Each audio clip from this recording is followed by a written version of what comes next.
Okay, I'm going to begin the countdown. I'm going to mute my computer for a second there.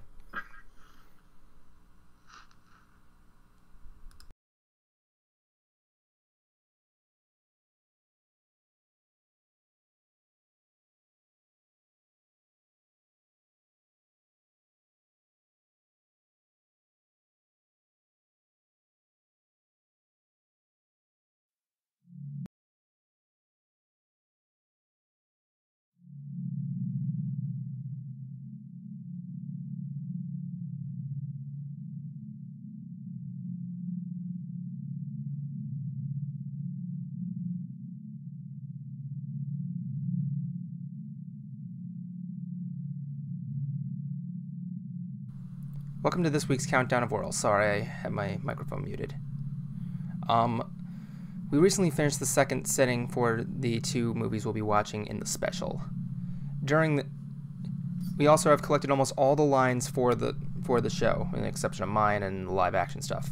The next step in the process is to make the puppets for the shirt. We've been loading images of what we've been watching on our Facebook page. I will say, however, we have not yet revealed what the second movie is, and I'm going to tell you right here and now, you're never going to guess what we're watching. Not in a million years. With that said, welcome to tonight's episode of MySTREAMy Brony Theater. Cue the opening cue card. Good.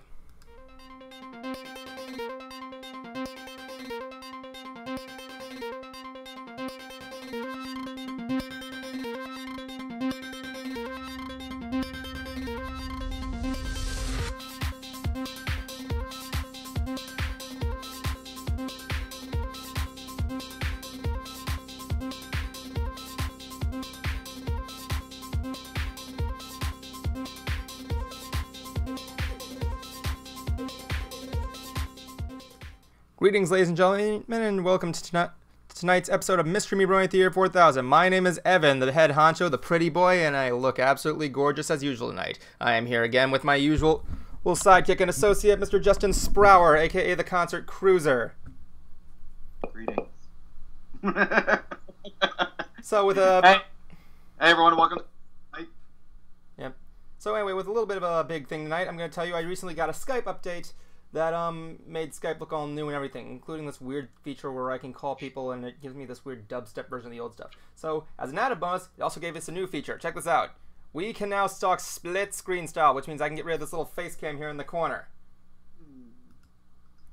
Now you can see me anywhere I want, except I gotta get Justin's face out of the weather. So yeah, now you can see both of us at the same time and I don't need to switch back and forth. Yeah. Hey Evan, how's it going? I'm good. How are you doing? Yeah. Everybody can see my screen, so you're going to be looking at that side, and I'm going to be looking at this side. Now you're looking at you right now. You're a Zelda poster on my wall. That's a parody of Doom. Yeah. To look in Evan's general direction, I actually got to look this way. I'm looking that way too. That's the best thing about this. Facing my cat over there, Skeeter, if you can see her. Hey, it's Cutie. Cutie. I'm the cat. Cutie Mix. What's up? How you doing? Welcome to the show. So welcome. What? I was saying hello to Cutie Mix. Oh, I thought you said there. Cutie Mix. Cutie Mix. I like your name. It's cute. Is it Cutie Mix or Cutie Mikes? Either way, the mics are cutie and cutie are stuff. You're probably... Anyway, before we started, Evan asked me an interesting question. Well, first of all, before I do that question there, if it's about it regards our thumbnail for the night, might as well. Should I just tell him what happened? Well, I should. I'm the one who knows the guy, or at least his girlfriend. Yes. But basically, we tried to get FRYLOCKS, or the voice of FRYLOCKS, Carrie Means on the show, but he had to take he got called into work. He actually does work a real day job, and he just sadly could not make it. He is he works at a restaurant. Hey, wait, Cutie Mix is actually putting here. I want to get him on the show, Silver Fox, but Cutie Mix is editing a Space Ghost Coast to Coast parody. I've been meaning to make one of those for a while, man. Yeah, and for those of you who don't know, a friend of mine was actually on the show. Yeah, it was he was Bill Manspeaker. Yeah. He plays a guy. I love his appearance there. It's on the episode Space Coast to Coast, the episode Freak Show. He plays this last guest who's in this weird costume. I love the introduction. Yeah. Hello there, Space Coast. And who are you? I'm 100% stupid. That's Bill for you. I don't even know if it was improv or not, honestly.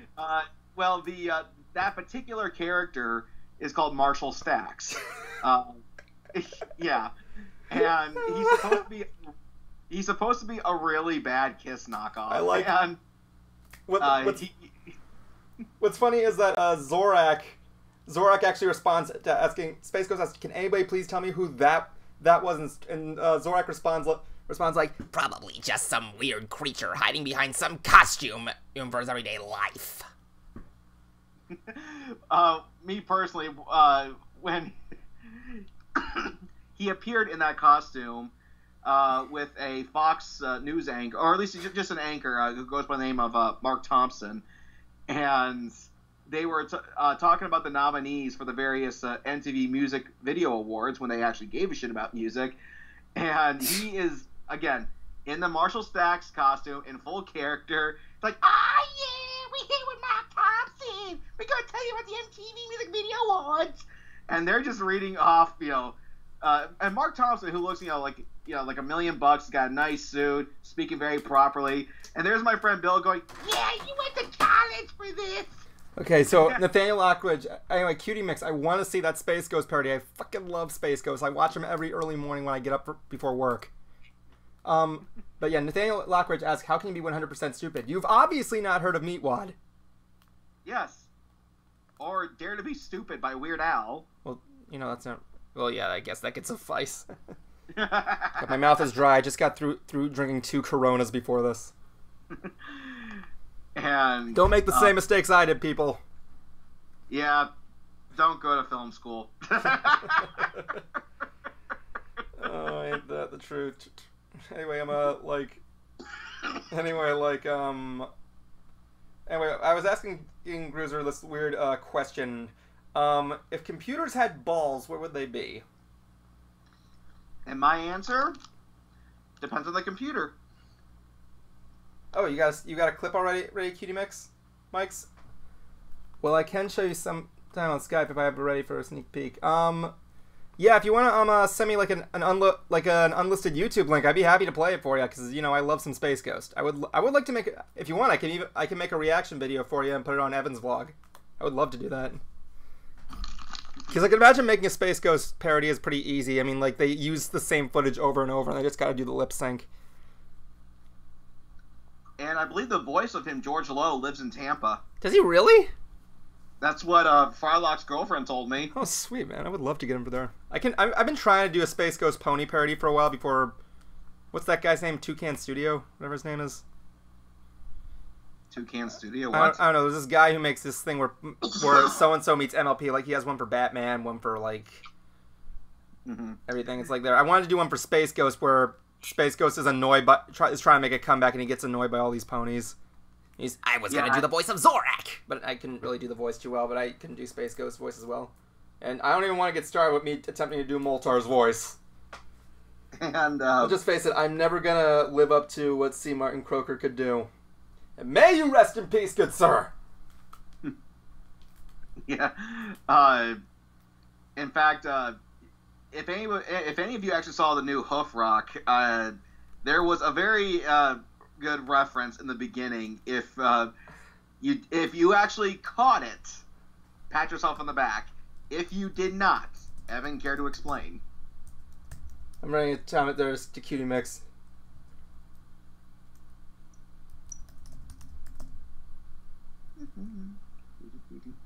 I can't say that. Cutie Mix. I was gonna say Space Ghost just never got old. Anyway, okay. So I was doing this. When we were going, I was taking Cruiser to the Disney parks during Bruce's wedding, and I signed him into Pandora. So we were at a Denny's, and I told him I saw this opening to one episode of Space Ghost that featured Hulk Hogan. I forgot, and it also featured Slash. Believe it or not, I gotta figure out what the name of the episode was. Hold on, I have to look it up there. In the meantime, I'll let Cruiser's mug just entertain you.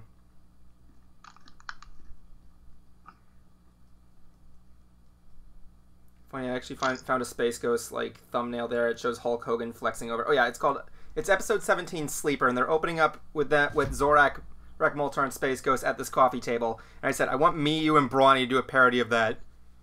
That where I'm Zorak, you're Moltar, and Brony is Space Ghost, or something like that.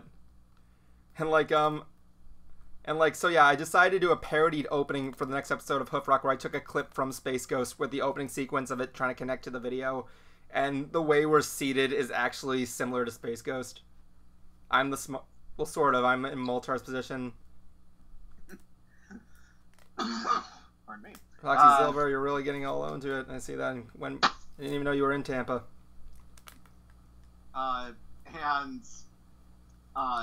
Now, Kurt, who plays FRYLOCKS the Sound Dragon, Okay. he is not an actor by any means. It obviously no offense. No offense. It obviously shows. Hey. Like him's way of saying, hey. No offense, Kurt. I love your contributions, but come on, man. He is so gonna cut you as a client. Anyway, hey, sweetie. This is Sombra. In case you guys are wondering. We know. Anyway, Kurt is not an actor. He's strictly a behind-the-scenes guy. But I want to let him play a dragon just because, as a way of saying thank you for all the help he's given me. And the last time he appeared, he actually muted me. And so every time I open my mouth, static comes out and I throw a temper tantrum. And then suddenly Evan got to experience that. And I'm sitting there like, huh. So this is what it's like to be on the other side of these things. And one line that Kurt nails and knocks it out of the park, he goes, don't get used to it. I guess so. I didn't even know what you were even talking about that time because he's muted you only once. Well, yeah. He's muted me, but I don't know what it's like to be the person on the other side. I hear you there. Fox Silva, like I said, I'm only doing calls from like very close friends and possible business clients and everything like that. But funny stories. Speaking of business, I was actually in contact with Bright Ideas recently, and here's what happened. I'm going to show you guys a little thing with Whirl right now, a little behind the scenes stuff here. Wish I had a movable camera. Last Sunday, I made this document here about how I was going to edit the movie we were watching, movie 1 as I call it, and I had to literally plan out every single day how much of the video was going to be done and when it was going to be done. It's in reverse, so I apologize. So the goal date was to get it done yesterday, and if I didn't get it done yesterday, it was going to be today and make a wrap-up date officially on Monday, where if I didn't finish it, I'd have to come back to it. So what happened was that I had to... Once again, also, I apologize for the frame rate issues that I'm seeing there. It's probably with something there. Anyway, excuse me. What I was going to say was that I was talking to Bright Ideas about her project issues, and I've been trying to get her how to divide out time for her work and how to, like, throw in like, her time and how much should be done. Again, Fox Silver, I'm only taking Skype calls from close friends of mine that I usually meet with and do occasional business with. Thank you for the offer, though. But yeah, like, one of the things that's out there is just like, yeah, I'm actually really found myself a good way of just dividing time into scheduling things. You know what I'm saying? Hey, I'm looking at you. You know what I'm saying? Oh, I thought you were talking to the audience. Well, I was asking. Well, I could be talking to the audience, maybe. Okay, Nathaniel Lockridge asks, how many of you guys knew that Steve Burns from Blue's Clues was still alive? Don't believe me? Google him. I know. Yeah, always know. Everybody knows. No, that's a dumb rumor. I'm sorry. Yeah, plus not to mention, like, it was only like maybe like I think possibly last year I showed Evan a clip where he was doing a storytelling bit. Okay, I don't want to reveal too much of the story there, because I want people to check it out. But like, yeah, he did a. Sorry to interrupt you. Go on. And basically, kind of revealing, life during Blue's Clues, and how he was actually a bit. I don't want to say terrified, but uncomfortable with doing this because obviously his real name is Steve Burns. Foxy Silver, welcome to my world. Evan, I cannot hear you. I was just doing that to send a personal message to the Skype chat. Sorry. Oh, well, anyway. His real name is Steve Burns, but his name on the show was also Steve. So it became this thing of, did he create the show? Like he was Fred Rogers from Mr. Rogers' Neighborhood. What? Yeah. And he was surprising on just how much this show was working. And he started to, have a bit of an identity crisis, I guess you could say. And he's like, they might have the wrong guy here.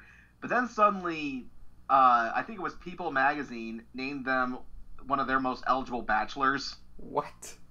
Yeah. Steve from Blue's Clues in his prime age of that time was an eligible bachelor? Yes. And then he started getting, fan mail from the ladies. But Nickelodeon kept a lot of that from him, but one managed to make it two. He said it was his office, or maybe it's his dressing room, I don't know. Don't reveal the whole story, man. Just kind of like abridge it there. There, because I want people to actually look up the video. Yeah, but basically he sees this beautiful woman who is a Playboy model. Oh my god. Now, that's where I'm going to stop the story. If you're curious to hear more, look it up. Just go to YouTube, type in like Steve Burns from Blue's Clues. So I'm going to show you a picture of what he looks like for all you guys there. In my opinion, he kind of looks like Bill, only if he had a mustache and looked actually more intelligent. You know what he looks like? He looks like Paul Schaefer from... Oh my god, he does! He looks like fucking Paul Schaefer! Or the bass player from OK Go. So, like, one of the things I should probably point out here, he left Blue's Clues because I think his hair was falling out or something like that.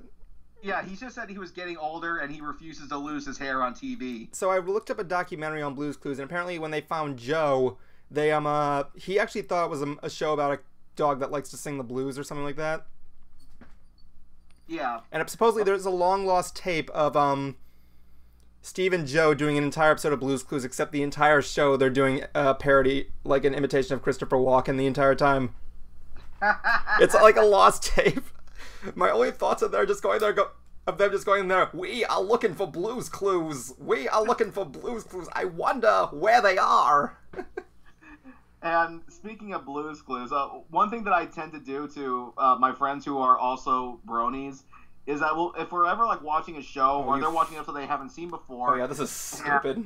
They make a prediction and it comes true. They go, ha, call it. I usually like to go, congratulations, you're a full-grown adult who just figured out Blue's Clues. Just killing the mood. He's like that guy at the...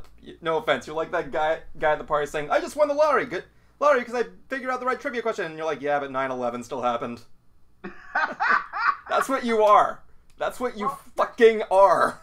Well, you know why though? Because I do get sick and tired of people saying, stuff about the show or saying where it's predictable or they can see something like, yeah, no shit. No, here I'm gonna be honest with you. I'm actually gonna be honest with you. The only time you ever did that unfair was during the season 5 finale. Spoilers, by the way. I'm sorry, season 7.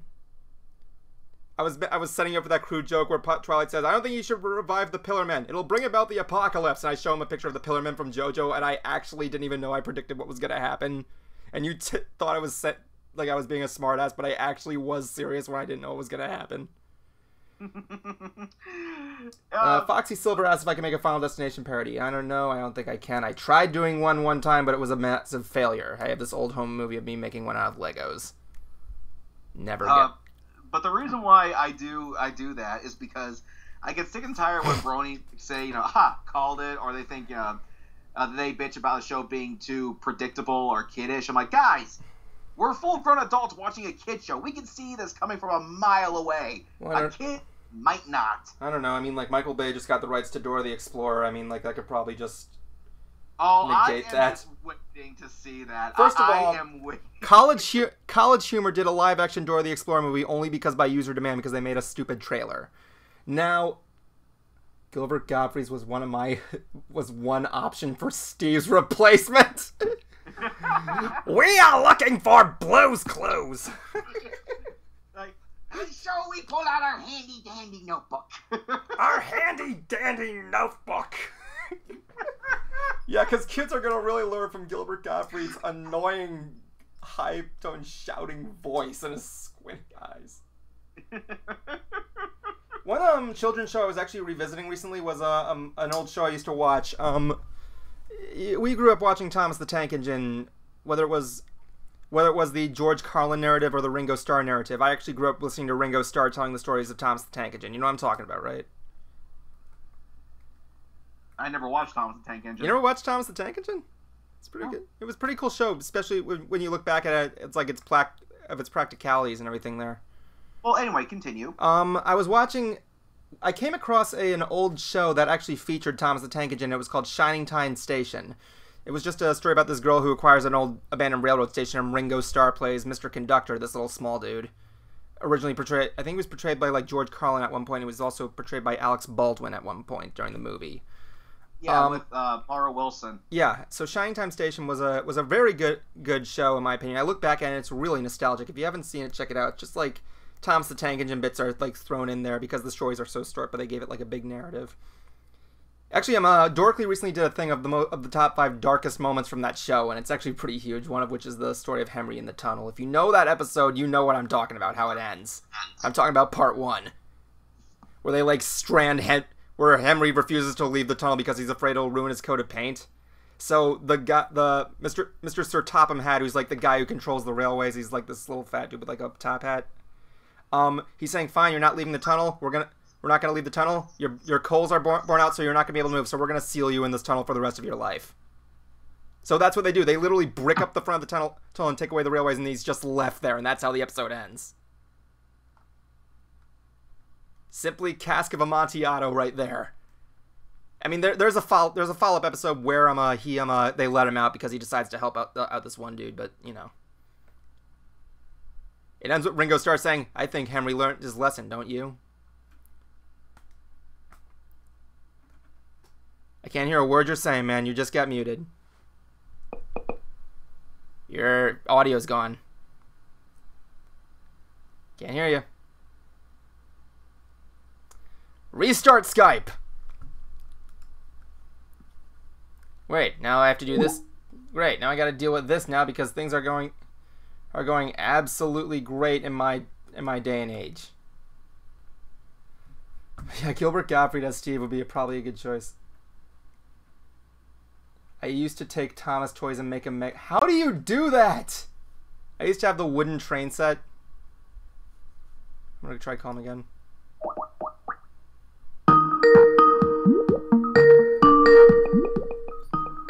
See, Skype changed their new ringtone.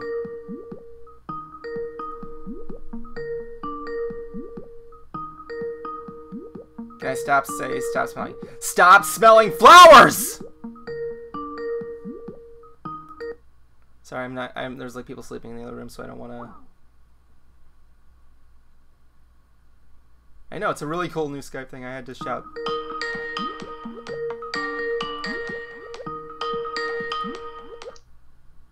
Are you there? Yes, are you? Yeah, I don't know what happened. It was like one of those weird things where hold on, how do I? There we go.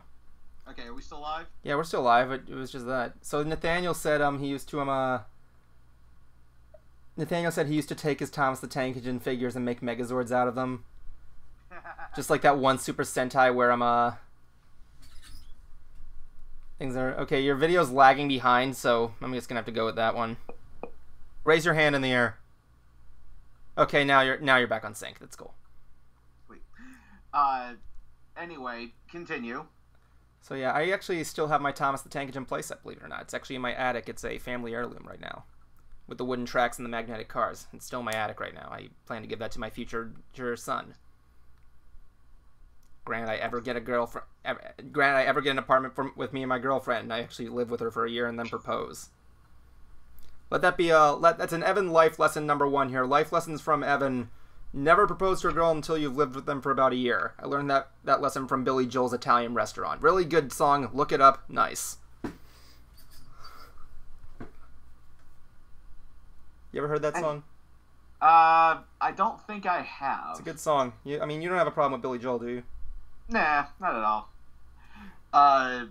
Let's see here. This weekend, I wanted to go see the new Saw, but I didn't. I had a lot of work to get done. Fuck. Do you want to know what the bad part about this new Saw movie is? What? You can't really tell if Rotten Tomatoes is accurate because let's just face here. While the Saw movies are good, they're actually at the same time kind of not. But I like their effects. I like what the ideas they come up with, despite it getting a little too over the top. I mean, Saw 4 is amazing. It's my favorite one in the series. But that's the worst part about this movie. Like, Rotten Tomatoes says it's going to suck, but the fans are probably going to be like, no, it's awesome!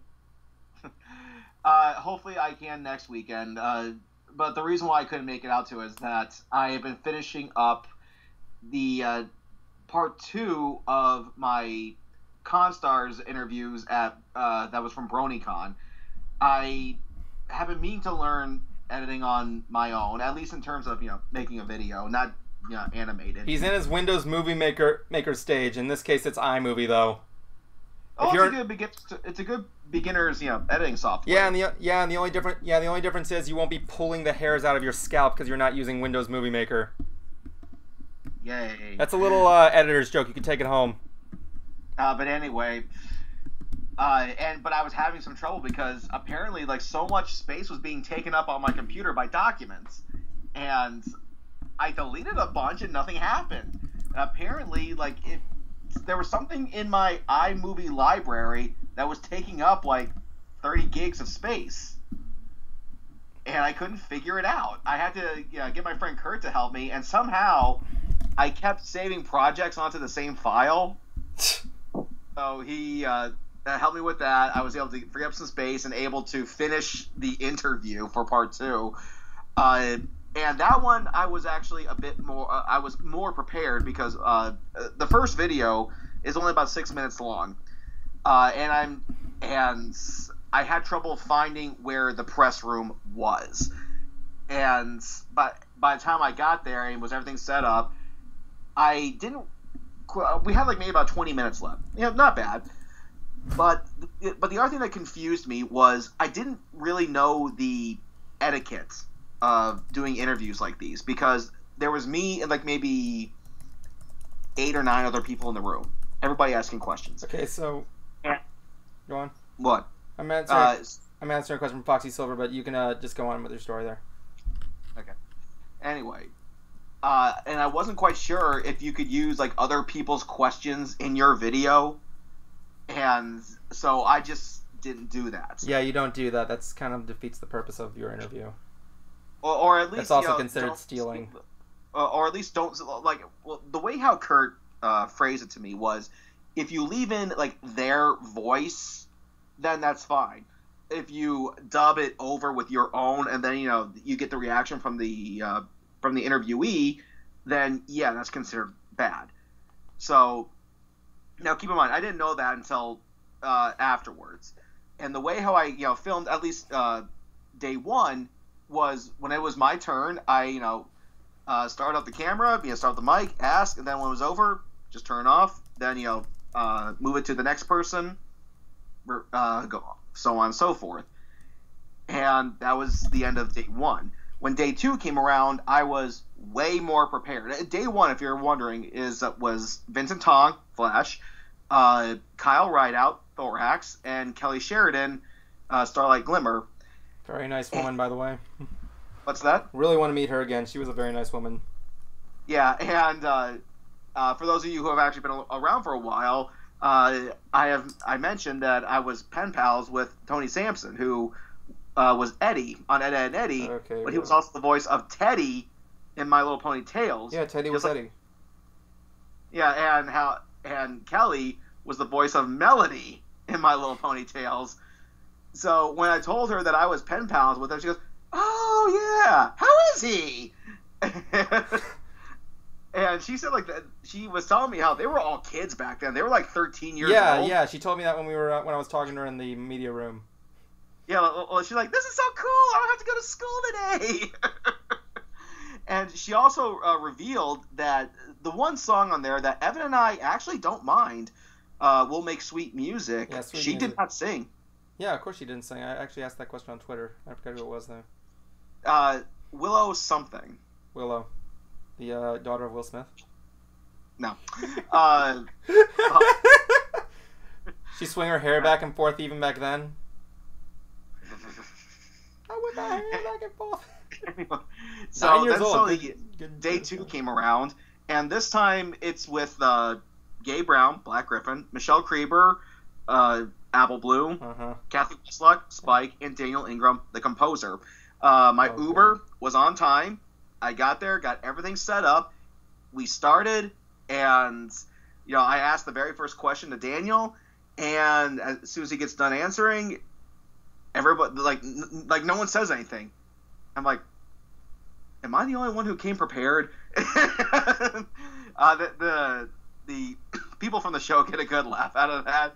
I'm like, okay, I guess I'll keep going then. So move the camera. So I got the camera on Gabe and just kind of ask questions. But what I did differently is that I didn't stop recording, so I had a lot more footage to work with. So that's why this interview is going to be like 13 minutes long. But for day 3, my Uber got lost, so I was 20 minutes behind. I mean, 10 minutes behind. You're editing a 13-minute video on iMovie?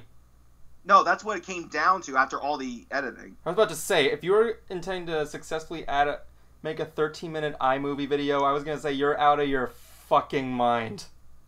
Yeah, it started out as 25 minutes, but once I started, taking parts out that weren't mine, it went down to about 13 minutes. Mm-hmm. What's so wrong with that, Evan? Well, here's the thing. iMovie, while it's a good starter program, the longer the video, the harder it's going to be to edit. Because of the lag. I just finished it. I know. Well, I know. No, how was the lag? What lag? Man, Turt must have really done something good to your computer for there not to be a lag. I'm going to say that. Just shut up and go with it. Just like your script said. Just shut up and go with it. When did I say that? It's in your script. Oh, yeah, you say that line. Yeah, which is something I like. Fun fact, that is actually something I do enjoy saying because I've actually hung around, not in the convention circuit, but in the entertainment world and the concert scene.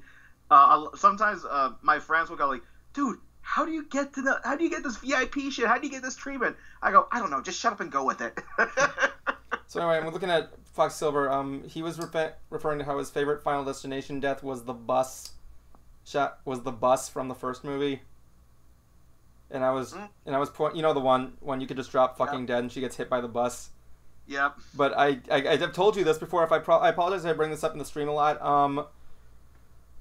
The bus death in that movie makes no sense whatsoever because if you look at the direction the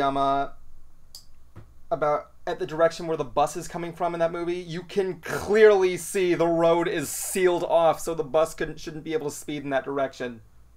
So how do you know the person just didn't fall asleep behind the wheel? Okay, I have yet to see someone speed around a corner behind the wheel and just without accelerating gas. It wasn't heading straight on, dude. It was straight on. They were at a corner. Okay, and she was leaving the corner and... Okay, here it is. This is the corner. This is the corner right here, right? This is the direction the bus is coming from at like full top speed. If anybody can go full top speed around a corner like that, it's actually been scientifically proven you could possibly get hurt doing that, and as well as people around it. I think though the premonition the guy saw though was just that the bus was coming. It didn't really say anything about a direction. I don't know. The movie, that whole movie makes no sense anyway. Anyway, move on. So for day 3, it was Brenna and Brian Drummond, the Babseed, as well as the guy who does incidental voices, as well as Nathaniel. I'll be commenting on that comment in just a couple of moments. Go on with your story. Claire, I just did what I did in the first interview for some reason. I just kind of kept the camera on them when they were talking, but sometimes there'll be a response from the person sitting next to them. I think I got it for some of them. Others might not, but I'll have to see what I have to work with because I don't want to make like a 3-minute video or interview. And I just hope that I'll, do a good enough job to where they'll want me to come back. Or at least, let me do it again. Now you may respond. Okay, Evan. Nathan Daniel Lockhart says, okay, last week my dad gave a good synopsis on how the Rugrats would be like in a modern show. All I can remember is that Angelica goes to jail for killing Susie.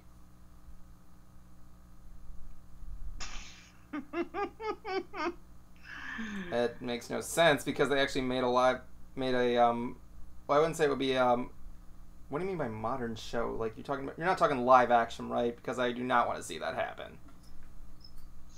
I will say up front, I'm actually speaking of old stuff. And Nigel Thornberry has a similar death to Steve. Oh my God, no! Come on, man, that's really kind of in bad taste right there. Speaking of classic Nicktoons, I'm gonna say one thing. I'm really looking forward to that Hey Arnold Jungle movie coming out. I'm curious to see it as well. I'm pretty sure they'll still not give him a last name. No, that's gonna be one thing the creator says. They said what would be. He actually said what would be the point of revealing. That's like one of the. Here's the thing. Hey Arnold's fandom. I think I told you this before. The Hey Arnold fandom is actually bigger than you can possibly imagine. It's like one of those underground fandoms. Like literally, the creators actually went to meetups and actually attended. Did like meeting with the fans. He brings a guitar where they sing like songs from the show. It's really cool. So one of the things was about the show. He said if you were to learn Arnold's name, Arnold's last name has like been a big speculated thing amongst the fan base, and it's debatable whether or not it will be in the movie or not. But the thing is, like the creator keeps saying if we reveal his last name, is there even gonna?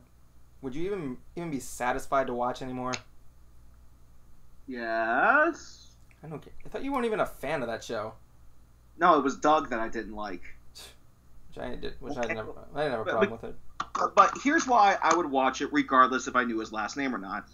For me, it's like learning the secret to a magic trick. Yeah, you know how it works, but it still looks cool. I didn't really care about his last name. I just liked the character, how nice and smart he was, honestly.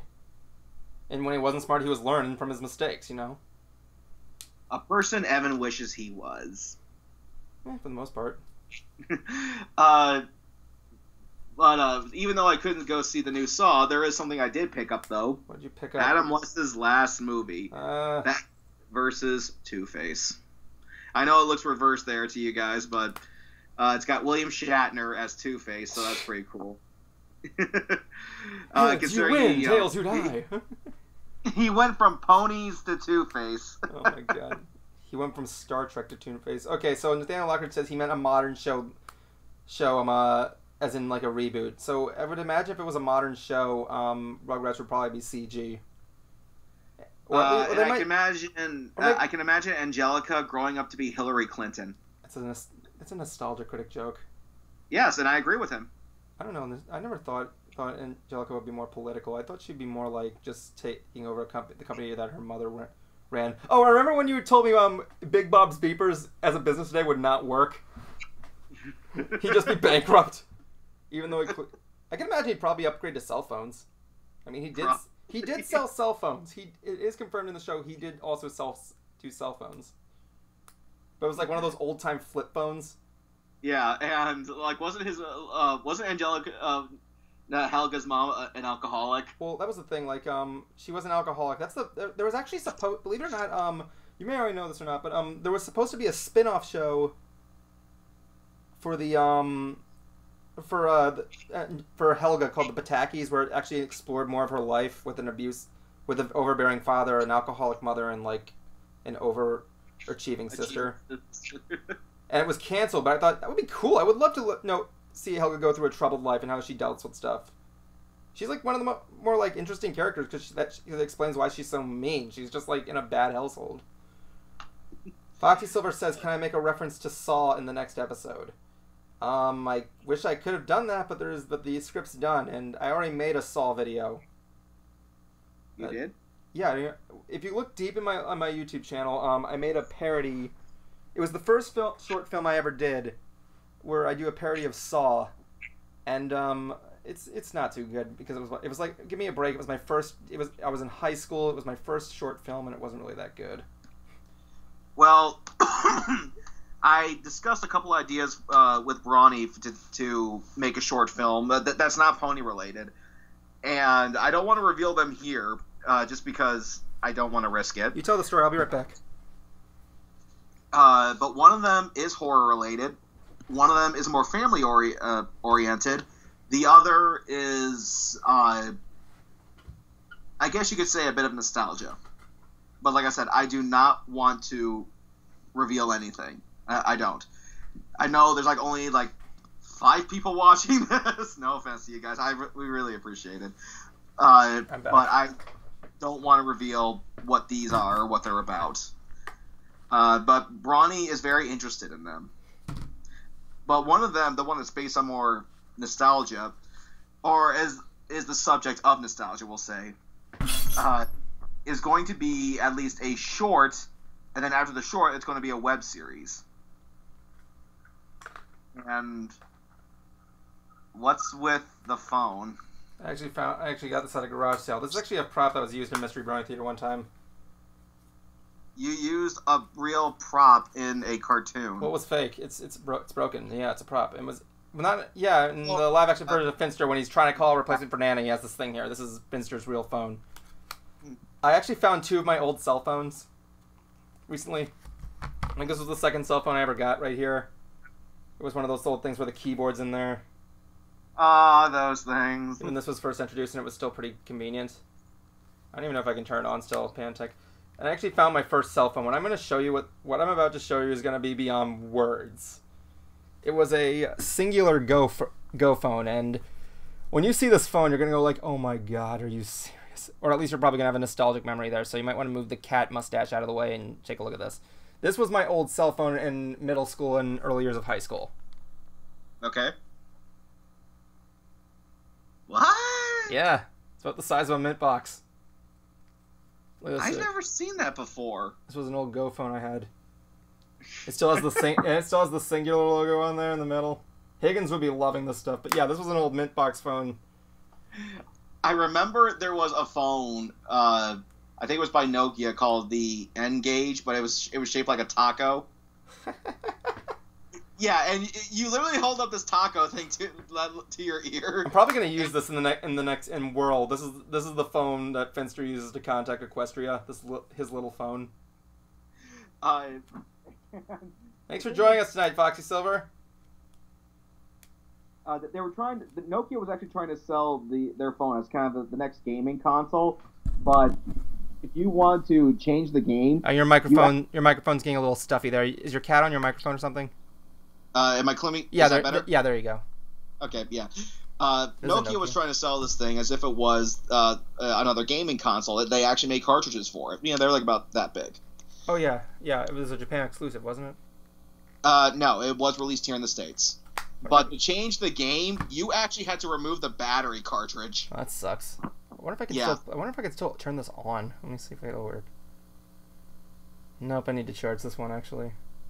Let me try turning the other one on. If I can turn the other one on, let me see. It actually has a pretty scratched up screen. No dice. I wish I could turn these on. I could see what it's like. They're probably not going to work anymore, but you know. Let's see here. I know this phone is adorable. This is going to be used in Whirl. This is Finster's little phone. His little phone. Yeah, what I said there. I also like the times on phones used to have that thing in the top where you can just conveniently see what time it was. Mm-hmm. Yeah, I'm actually surprised you took out a line that I used in the last episode. What was the line? When Finster asked me, do you think it'll sell more than Legos? And I go, I don't know. Possibly. It would be better than emojis. You got rid of that line. Did you say that? Yeah, I did. Oh yeah, there's a reason why I had to do that because first of all, I knew it was a reference to the Emoji Movie, but the thing was the thing that reason I took it out is because the joke still wouldn't make sense because you can't sell emojis with the exception of the movie, I guess. Well, there is all those little emoji, plush disc things. Yeah, but the thing was, it was a trend. Like emojis are a trend on the media network, but not an actual physical thing. I mean, yeah, the plushies, but it's like not one of those things that you see the kids carrying around in school.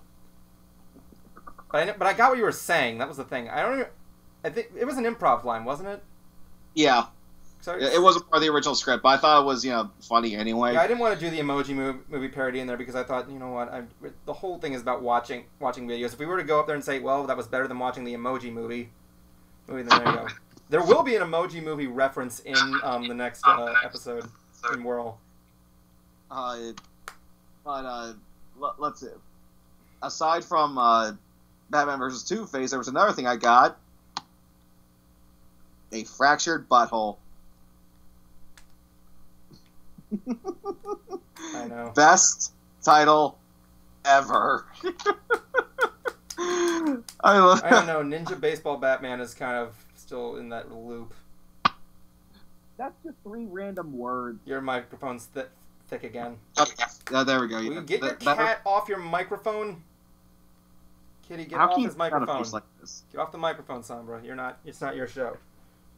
Okay, there we go. It's not your better. show, and you're not Deadmau5, so stop using your cat for effects. Seriously, my cat's probably gonna be the closest thing to children. Seriously, watch the. If you don't know what I'm talking about, watch the music video for Professional Griefers, Deadmau5's video where I showed you that when he's fighting with like Gerard, with Gerard Way from My Chemical Romance. Mm. They have the 2 giant robots. If you I remember that video. It was a good music video. I loved it. I told you about how I got the extras in that video, right? They sent out a tweet or something. No, Deadmau5 Joel Zennerman just typed out, "Yo, we're having a music video. We need extras. Come to this address." And literally the next day he goes there and there's like thousands of people there waiting for him. That's why almost all the crowd are all rooting for Deadmau5 because I don't think they knew Gerard was gonna be in there. But I said they sent out a tweet, right? Let me see if I can look it up real quick. On my handy dandy iPhone. Okay. I love this Twitter. I love this Arby's account, by the way. Arby's account? There's an Arby's Facebook page that does all these pop cultural references, like they did this one to Neopets. I saw that. I know what you're talking about, but I didn't see the Neopet one. Yeah, it's like this video. I'm not gonna play it here. My favorite ones they do where it says you thought it was an ordinary roast beef sandwich, and they lift the bun off and it shows a picture of Dio. But it was I, Dio. Dio there. Okay, so let me see here. Deadmau5. I gotta get back to see what he's doing lately. Mouse. Professional Griefers. Tweet. It's probably not gonna have the one I'm looking for.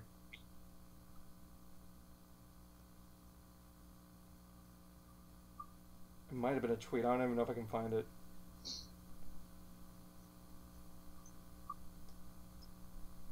I'm seeing some good fan. That doesn't even look a thing like him. So I'm looking at this fan art here, and it looks absolutely nothing like him. All I'm just getting are the cool posters. I'm not finding pictures of the tweet. I know for a fact he tweeted. Hold on a second. Extras. The funny thing, he's not even a Deadmau5 fan, so yeah. Who, Gerard? No, you. You're right. And because of that, I need to use the bathroom. Be right back, folks. Sure, why not?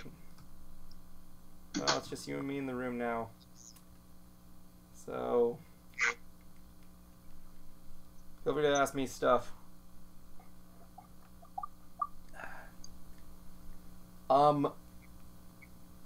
So the puppets I'm going to be doing here, actually I'll show you something I've been doing recently for Whirl. Actually I had to make this chart, and actually I had to make this little thing here that shows me all the assets that need to be done, all the props I need to collect, as well as this little chart here that I'm for the puppets that I have to update, and it's gonna take me fucking forever to figure out how to do it. And you know, it's just gonna be crazy. Oh shit. Okay, so I can show a poster of the Emoji Movie if you replaced it with the Popeye movie. I don't know. I never saw the Popeye movie. It looked okay. It didn't look too bad. Anybody who can do the Popeye laugh is just amazing. Unless it didn't give the movie was like maybe the movie was bad because it was a ripoff of The Founder, except instead of McDonald's it was Popeyes. I don't know. I'm just blowing shit off my head right now.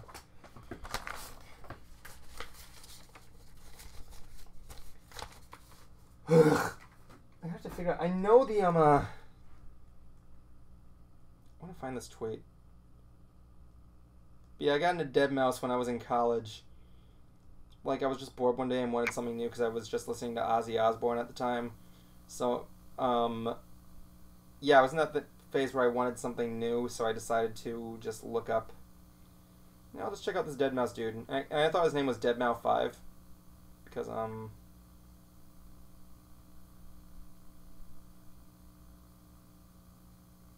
I find the friggin'. It's good music video. Check it out. Basically,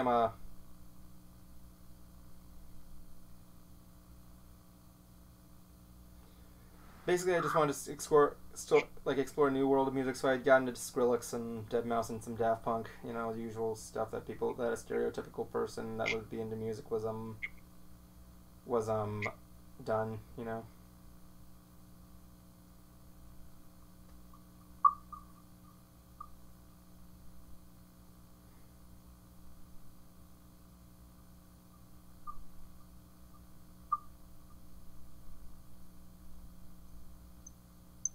2,000 people showed up for that? Oh my god.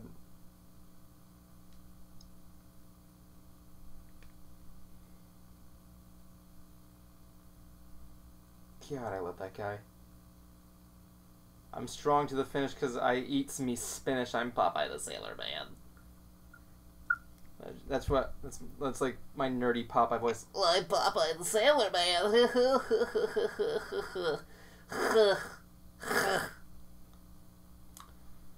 Man, I feel like I was about to hawk up a tonsil stone there. So it's you and me, ladies and gentlemen. Look at me. I'm doing shit. I'm doing stuff. I'm doing nothing. I'm just going to... Okay, I'm going to tell you another story here. I'm going to show you something I won at Halloween last night. Week. Whatever. So, here's the thing. We did the stream on Saturday last week because, I was going to a Halloween party on Halloween. So, what happened, my buddy, it was held by Mystery Brony Theater's producer, Jason Ruth. He has this thing called Jason's Horrible Halloween Party. So, we were doing a karaoke contest. He had prizes he was giving out. And, it was Rock Band, right? So, everybody chose their song, and it was my turn. So, the song I choose is, like, I'm gonna choose Spirit of Radio by Rush. So, I'm up there, I have the microphone in hand, I'm just laughing myself, like, just saying out loud, this is gonna suck. And, Sorry? Wait, did you hear, when did you come in? Did you come in at the beginning of the story? Do I have to restart it? Rush? Yeah, you saw the tweet? I mean, the Facebook post? The what post? Okay, here's what happens.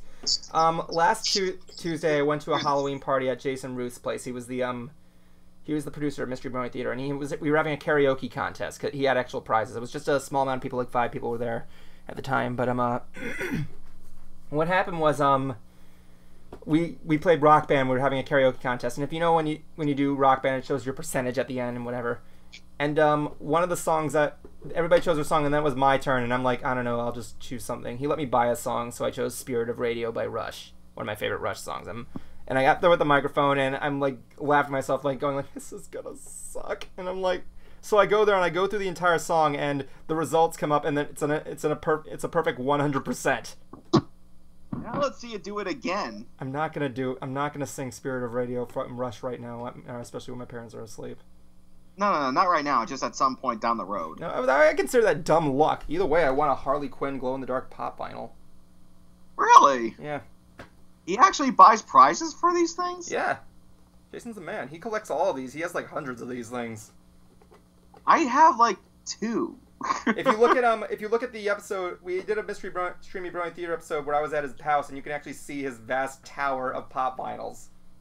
Yeah. The only ones that I have, at least of the pop vinyls, is Princess Celestia. Like, look at this thing. It's in a case. It's in a protective case. And Rainbow Dash. Now, the whole reason I have those is because I was going to be meeting Nicole Oliver when she did the gala. So I said, okay, I'll get this for her to sign.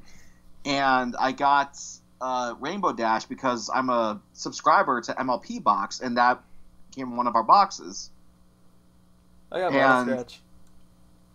But one thing that I like to do, though, for my friend's daughter is a lot of times with the MLP boxes, that they'll send you like maybe one thing that's like maybe cool or worth of value. The rest is like, little trinkets. And what I do is that if there's like a trinket or a little something in there that I don't want, I give it to his daughter because his daughter's a big fan of the show. His daughter, whose name is Lily, she's highly autistic. She speaks in broken sentences. She's not like me or Evan. Oh yeah. And so what I like to do is that I like to say that I'm a pony. Like I send her a letter, and I say that I'm a pony from Equestria that your dad knows. Oh my god. I call myself Cruiser. I sent her like a picture of my OC. And whenever I get something, I usually like to tell her like a story behind it. Like when I went to Everfree Northwest in Seattle, I snagged her a little something and said like, oh hey, I got this is actually from so and so because I told him that you're about to become an older sister, and make up a little story from there. And her dad, my friend Kelly, absolutely loves it. Like even on the shipping box on the return address where it asks for your name, I just write down Equestria. What do you know? You actually do have a heart, man. Nice. Well, it's kids need magic in their life. They really do. Oh, yeah, I agree. I mean, like I work at the most magical place in the world, so I agree. Yeah, because it's one of the things that it's something that definitely makes kids happy. Yeah. And when they get older and they have kids of their own, they'll know to pass the magic on. Oh yeah, I completely agree with you on that one. This is actually seriously, I'm gonna be honest here. This is the side of you I thought I'd never hear in my life. So like, yeah. Yeah, I mean, and this whole time I thought you were just a jackass. Sarasota, Florida. I haven't had a chance to see him in like 10 years. He just recently got married. He had a new kid, a little boy that he named Thor.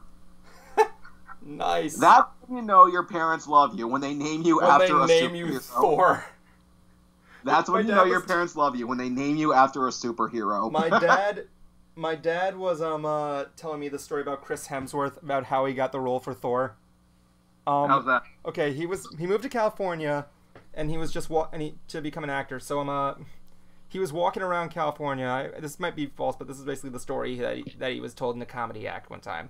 He was walking down for a couple of days, and then someone just saw him and saying, "Hey, we're shooting a Thor movie, and you kind of look like you fit the part. You want to come in and just do this?" And he's like, "Yeah, sure, why not?" And because he's Australian, So what happened was he arrived at the audition, and the guys who are doing the casting are like, "Okay, look, I know you said you were finding some guys to play Thor. I didn't think you were actually going to come in and cast Thor as Thor. What the heck are you doing here?" And that's how I got the role of Thor. I'm not even kidding. They literally gave him a $6 million check, and he left the building. And then he did Ghostbusters, where he was portrayed as an idiot. To be fair, he does have some good jokes in there. He does. Yeah. In fact, I remember Kevin Smith saying, "I would have never thought Thor had a knack for comedy." Thor. I haven't seen Thor in a while. He was pretty. He had some comedy in there, like when he does the thing where he's demanding more coffee. Another. And then he just adapts. He's like, "Okay, fine. Sorry, man. That was my fault." So. Save your childhood videos, says Nathaniel Lockridge. I want to. I don't have any childhood videos to watch.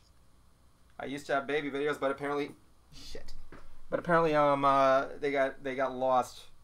One thing I've always wanted to do. Did I ever tell you what I always wanted to do? I wanted to do this imitation of a surprise party that my dad did to my uncle back in his heydays when he was turning 30. Mm-hmm. My dad it was in the 1970s, but my dad decides to throw a party for my mom's brother, and it opens up with just this. It's shot on shitty. It was like an old video camera, obviously, because it was in 1970. So he opens up, and the first shot you see is just a glass and someone pouring a beer in there, and he comes in, and my dad's like, "Hi, my name is General Norman D. Schwarzkopf, and I'm here to just," and he just does that. And I want to imitate that the entire time, like whether I do it to like Justin or Brony, I'm like gonna open up with that. Just my name is Norman D. Schwarzkopf Jr. I'll just get Justin to film it in like the shot on shitty version too. Come on, Smokey. You should here with Daddy. Just pass the torch down, seeing how people have come there. You would do that with me, wouldn't you? Sure, why not? Yeah, we just do that to somebody in the future. We'll give it to we'll do it with Brian saying he's turning 50 and it's just his modern age. You realize that I'm older than both of you, right? I don't even know how old Brony fucking is. I'm not gonna say it online because it's personal business. I think he's like 27. I don't care. To my eyes, he's 30. He's 64. So yeah. Poor guy. I feel bad for him because he's right now he's just living on our friend's floor on a mattress. Yeah, Brian Rosander, he does a lot of good parties, right? You've been to a couple of his parties at his house, right? Yeah. Okay. He hasn't clearly cleaned it in a long time. Oh, dude, I wouldn't say stuff like this on air. I'm sorry. I'm just saying, like, literally, he needs to dust the damn place. Like, I saw insects in the bathroom, and you're like, okay, there are two. This is what the thing here. When I was going to Tupelo Comic-Con last month with Bruce, by the way, I am going back to Tupelo this month. Look out for me, Nathaniel. I definitely want to see you again. Or what guests are going to be there? What? What guests are going to be there? I don't know. Anyway, Bruce Carr is going to be there. You said it's this month. I'd like. No, it's in March. I meant to say this year, next year, or whatever. Oh. I'm really cool with them. They actually wanted to use my Concombers footage for advertisement, so I sent them all the raw footage. It was really cool. Oh, that's cool. Yeah, the people at the convention were really nice. They were checking up on us every hour. They were really nice. The con owner lent us his house. But that goes back to my story. Like, I was telling Bruce on the 12-hour trip there, I'm saying, okay, I'm a little bit iffy about going to this house. I'd rather be in a hotel, which they are getting for us this year. But here's the thing. I can tell what kind of person, how clean a person is by the first thing. The first thing is what their kitchen looks like. And he's like, why? He's like, if he proves my point later tonight, I'm going to know. So I go in there, and he's sharing the house with another dude, right? It's just this large living room. It's like a long house. There's a large living room in here, and there's just one room here and one room in the other. The guy in the other room is this couple that's sharing the house with him, and I think the husband has one of those things where he has to have the tube up his dick and like has to urinate from there. It's called a catheter tube, dude. Yeah, right. If you have that, no offense to that one, I'm just stating what the guy had. I just didn't know. And his kitchen sink was packed with dishes. There was a chicken bones above the garbage, and I'm like, that's what I'm talking about! And yeah, that was Brian Rosander's house in a nutshell. No offense, Brian. I know you're a clean dude. You probably just were inconvenienced at the time. Yeah, he went to Uganda this year. Brian? Yeah, turns out he has a girlfriend there. He has a Ugandan girlfriend? Oh, well, I think she's just going to school there. Oh, yeah. Well, yeah. If it was a Ugandan girl, I wouldn't give a damn, but, like, Yeah, it just surprised me because I just didn't know. I mean, I generally don't think about whether a person is like single or not unless it's like completely dead obvious. But Brian, he lives in that house. The exception of me in my case. But Brian lives in that house with two other guys. Well, now three with Brony, and he never said a word about it. So I just like, okay, it's just a bachelor. Turns out, nope. No bachelor. Welcome to my world. I'm trying to. My goal in life is to get an apartment for me and my girlfriend. Why do you think I bought the damn Daruma? Desperation. Do you even know what a Daruma is? You told me.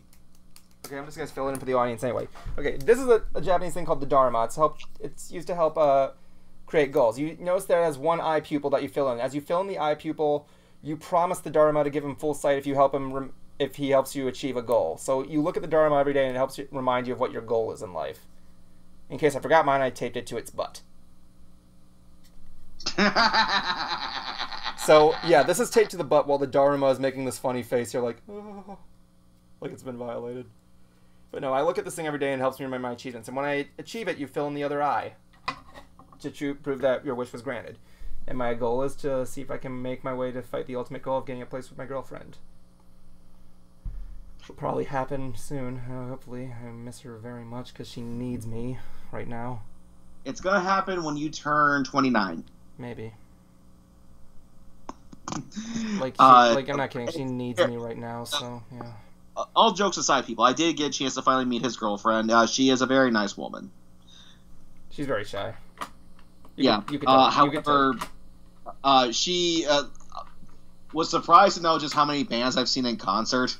Yeah, it's my big hookup, like saying, please, Justin, tell him about the bands. Just trust me. Like that's how you impressed. That's how you impressed Juan and John in that one stream we did. I showed them my autograph collection, and they're like, "You're like the Forrest Gump of celebrities." Something like that. I was sitting there like, guy, like, "Hi, how you feeling?" I have to pay. Yeah, because you don't have the ball. You have the balls to do stuff. So like, yeah. It's either balls or I'm just too stupid to know. In other words, you're my character in the script of Whirl. You know what I'm talking about, right? Like my character is just not afraid to just outright say it when it's not really even a real reflection of me on the internet. Well, I do know that the ending of the last episode, you turned completely into Master Shake. Yeah, that was an imitation from the episode Love Mummy. Sounds like it's coming through the floor. Would you shut up? It's 3 o'clock in the morning and I'm gonna sleep. And then he chloroforms him. Yeah. I did a broom and the explosion too. I'm actually trying. Speaking of Aqua Teens, I'm trying to convince Paradise City Comic-Con to invite Carrie because they already got Dana Snyder. So, yeah, you got the Shake. You might as well get the fries. Maybe. What if I was doing the same thing with Tupelo and get him to get Carrie Means in there? I mean, they got the Black Ranger. Why not? And the other thing is, I noticed that on the Paradise City Comic-Con website, they actually have, if you look under guests, there's a specific section there for reunions. So, like, they're already doing a Mystery Science Theater reunion. Yeah, I can imagine that. Here's my thing with reunions. I can imagine, like, saying when you look at a reunion, you feel like the people there have probably never spoken to each other in years, but like they probably have. You know what I'm saying? No, I don't. That's kind of like a thing. Like people, when they look at reunion, most people think like, "Oh, how long has it been since they've seen each other?" It's probably been many years. I'm like thinking, actually, I probably think they've been speaking to each other on like social media or something when this was announced or something like that. But you know. I don't know. Well, I think it kind of depends. I'm saying that in most people. Some people like to think that. I've actually met people that actually think that they haven't seen people in years. I do know that when it came to the people of Back to the Future, Tom Wilson, who plays Biff, he actually wrote this song called what I call the Frequently Asked Questions song. Yeah, you told me about that one. It was the... Yeah. Well, the thing is that one of the questions he's always frequently asked is, do you all hang out together? And he goes, no, we don't. Exactly. Like, well, that's the thing. Like, Riff Tracks works with each other all the time, and they recently did have a free... they probably don't hang out with them, but they probably are like, yeah, I'll drop them a message, see how you're doing. Like, my buddy, my brother from another mother, Darren, recently exchanged numbers with me, by the way. I had a conversation with him. I was actually invited at his wedding in PA. By the way, I'm not going to be able to go... I'm going to be having a new policy here, by the way. Justin, I'm going to tell you this right here and now. I'm going to be... in order to help me get to BronyCon, I'm going to be starting a new process where I'm going to be adding up my money in my PayPal account. So my goal is to try and get to BronyCon. My goal is to raise at least $1,000. Bronny said this was a good estimate because I have to travel to PA during the summer twice. Once in the early June for a wedding and the end of July for BronyCon. My plan right now, thus far, this is the beta. I want you to hear what my plan is, okay? Okay. So what I'm going to do is in July, early July, I'm going to fly up to PA on Thursday or Friday and just crash at my girlfriend's place for a couple of days and leave late that Monday. I'm going to work all the time there, and when it comes to BronyCon, what I'm going to do is I'm going to leave with you guys. I'm going to be completely honest here. My plan, and as of now, has to surround you and Brony going again. Like, problem. Sheesh. What? Wait, what? No problem.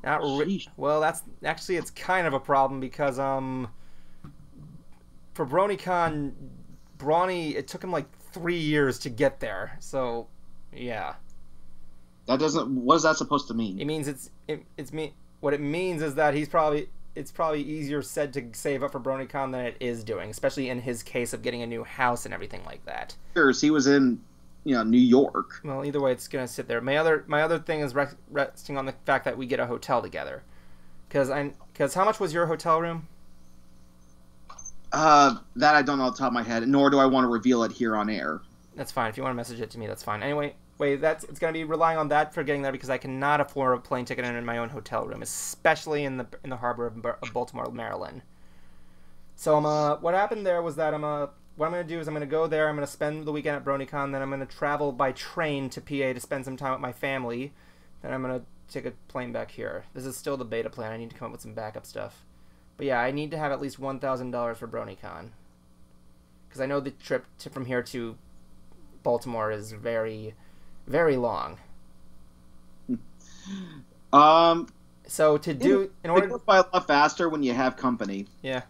I do that with Bruce all the time. Like one time we were having an argument about which Disney princess villain or villainess would win in a death battle. So we conclude. I'm not going to go into that right now. So in order to save money, here's my thing here. I'm only going to be traveling to conventions only if it's with Bruce, who can get me in for free. The only exceptions I'm going to make to this is MegaCon and I don't know, possibly Claremont Comic-Con in 2 weeks. Which is I'm only saying that because it's like $12 entry, so I'm going to avoid doing a lot of that.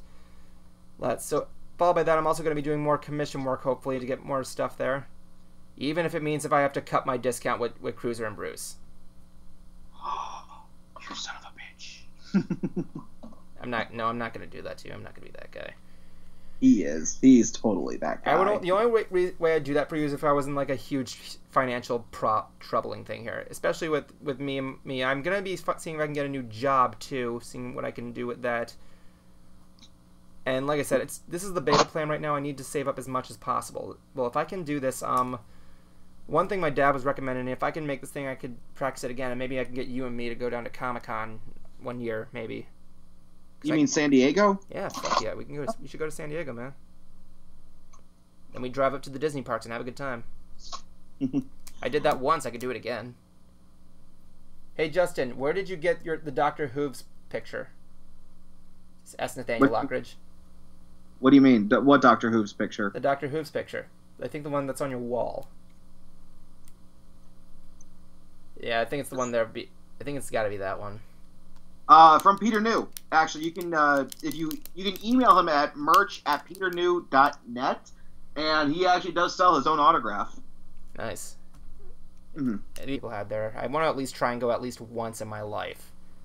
The only thing stopping me right now is my ability to give a shit. But like I said, even if I don't, I'm just gonna say up front here, the thing with my friend's wedding is a bigger priority and everything like that.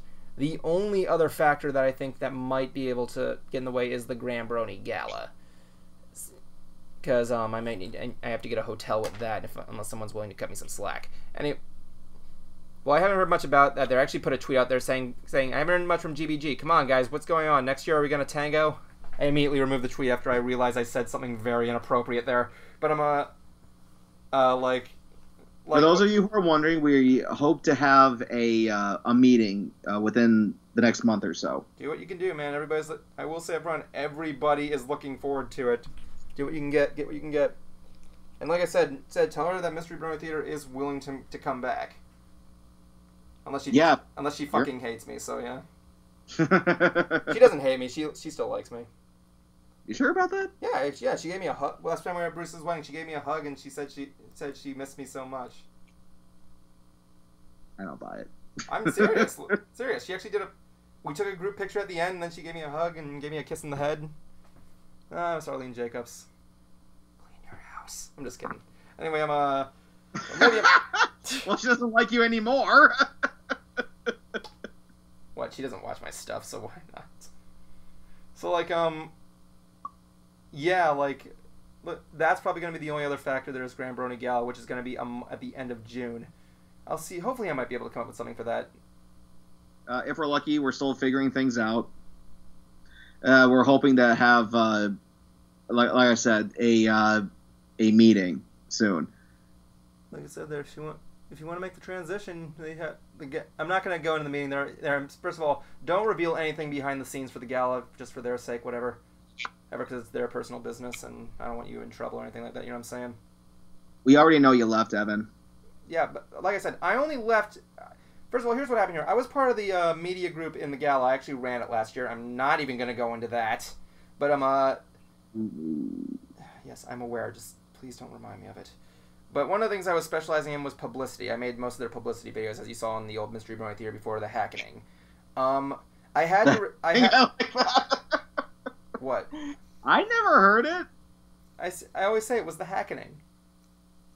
So what happened was I left the gala because I felt like I knew I was doing a lot of contribution stuff though, and I'm happy to have. But the thing is that I had a lot on my mind that at the time I had school, I had work, I had personal work, I had stuff to deal with. It was just like something there. As a matter of fact, one of the reasons that I pinpoint me not doing well there was because during that time I was going through a lot of stress at the time because like literally the week.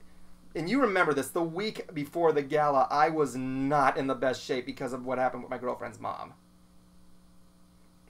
No, you were not. Yeah, I was, by all means not good. And I was still, like, suffering from that. So that was kind of, like, the other downside there. That and I was a guest there at the same time. That's one of the other reasons there, well, I did there, I kind of found it more complicated to jump between being a guest and being a photographer at the same time. And also being the head of media. I don't want, like I said, I get it. I wasn't a good choice. I was unworthy, and I didn't really know what was going on because I didn't have the many resources. And besides, but anyway, yeah, like I don't want to overwhelm that there. I'm not trying to be mean. I hope them very good. Well, I got Shaded Side Series to send them a properly worded email. I got checked in with my father even, and then see how professional it was, and it checked in. And so yeah, I left a very good email just saying due to some things that I'm gonna need to depart from here. So I left on good terms. I wasn't one of those guys there. Except if I probably try to go to the gala next year, I'm probably gonna be on their blacklist. Do not let this guy in here. He's crazy. I'd be in there and like, well, granted that's true, but I didn't cause any conspiracies here. Oh.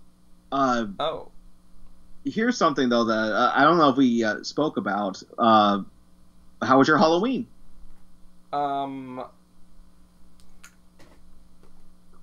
Yeah, but you didn't have trick or treaters come to your house. No, Well, actually, did I tell you the trick or treating story from last week?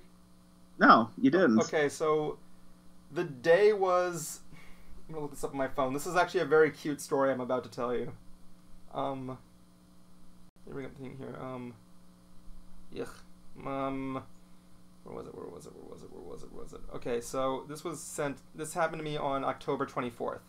I'm in the house, at the house alone. This was me when my car was out, when I just got my car, or something like that, or whatever. So I'm in my house alone, and I'm on my computer working, and I get a knock at the door. I'm like to myself, this better not be that neighbor again. I have like this nice neighbor, but she kind of creeps me out. And I open the door, and I look through the peephole, and nothing's there. So myself, is there like a package or something like that? And I open there, and I'm greeted with 2 bags being held out to me on the 24th, and 2 little girls dressed up, and they shout trick or treat to me. One is dressed like a monarch butterfly, and the other one's in her pajamas or something like that. I don't know. I'm thinking to myself, don't you think you're a little early for trick or treating? She's like, yeah, we had something that was planned there, so we're getting a head start. We're still gonna try it on the 31st if we're able to make it. And I'm like, yeah, I can't refuse. So I run in the other room and grab a couple bags of M&Ms, and I just drop them in their bag. And they were clearly successful. They got some stuff there. As for Jason, there were trick or treaters all over his neighborhood. It's like pure Halloween movie trick or treaters all over the place. They were like all over the place. You know what I mean? So like yeah. So, but Jason had his lights off, but the kid still came up and said something to him. Well, after that, I just did my usual tradition. I just came back and just listened to War of the Worlds, as usual. For me, this was the first Halloween where I lived in a neighborhood that gets active trick-or-treaters. And it was the time of my life. Or at least of ones. There's a giant sign that says, Leilani Heights, and, there's no gay, just, drive on in. It sounded like you said there's no gays. What? It sounded like you said there was no gays. Leilani Heights, there's no gays. It's just like under the sign. No gates. And we, kids come by the busloads on this. In fact, it's so full of kids and trick-or-treaters that nobody stays indoors. Like, they actually have, like, a table set up at the edge of their driveway so that, trick-or-treaters can just waltz on and go trick-or-treat. Then you just drop, like, one piece of candy in their bag because, like, we must have had, like, over 1,000 pieces, and it was gone with a security room and 5 Nights at Freddy's. Oh, my God. What?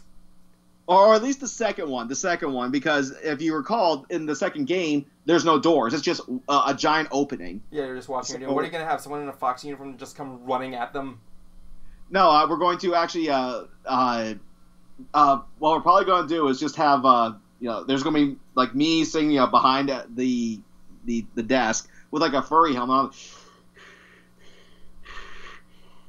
And like maybe like a little bag of candy for people to take some, and then you're going to hear like a little boy go hello, and have it's going to be like on a speaker so that kids will be able to hear it, and then have like two like vents on either side of us, and like someone's gonna pop out and like scare the kids. Yeah, believe it or not, there actually was a Five Nights at Freddy's horror house that opened up somewhere last year, and Scott Cawthon made his first public appearance there. Someone interviewed him. You can watch it on YouTube. It's really cool. He looks really young for his age. But anyway, the thing is that my sister Megan, she was aware of Five Nights at Freddy's through her son from a previous marriage. My nephew Cameron, who I don't think you've met, have you? I don't know. No, but he was a fan. And she saw like all like the toys of the animatronics, but she didn't know what it was.